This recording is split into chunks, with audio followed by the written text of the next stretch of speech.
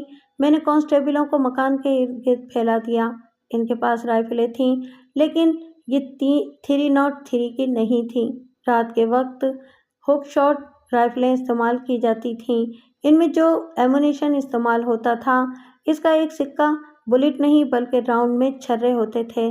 رات کو چونکہ صحیح نشانہ نہیں لیا جا سکتا تھا، اس لیے چھروں سے یہ فائدہ ہوتا تھا کہ بھاگتے آدمی کی طرف نالی کر کے فائر کر دو تو چند ایک چھرے اس کے جسم میں داخل ہو ہی جاتے تھے۔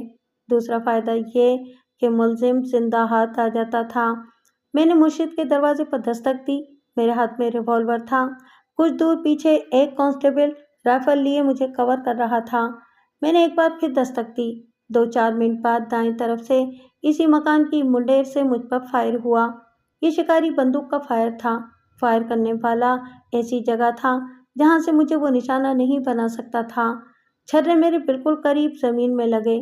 میں دروازے کے ساتھ چپک گیا۔ مجھے کور کرنے والے کانسٹیبل نے منڈیر پر گولی چلائی۔ مجھ پر گولی چلنے کا مطلب یہ تھا کہ مرشد کو پتہ چل گیا تھا کہ وہ پولیس کے گھیرے میں ہے۔ اس نے مقابلے کا اچھا انتظام کر رکھا تھا۔ چھت سے گولیاں چلنے لگیں۔ وہ 4-5 آدمی معلوم ہوتے تھے۔ میرے کانسٹیبل جوابی فائر کرنے لگے۔ میں دروازے سے ہٹ کر ادھر ادھر بھاگنے، دوڑنے اور اپنے کانسٹیبلوں کی پوزیشنیں دیکھنے لگا۔ پھر ساتھ والی چھت سے بھی ہم پر فائر آنے لگا۔ ہماری مشکل یہ تھی کہ ہم نیچے تھے۔ 2 کانسٹیبل میری ہدایت کے بغیر ہی کسی اور مکان کی چھت پر چلے گئے۔ وہاں سے انہوں نے جو جوابی فائر کیا، اس کا کچھ اثر ہوتا محسوس ہونے لگا۔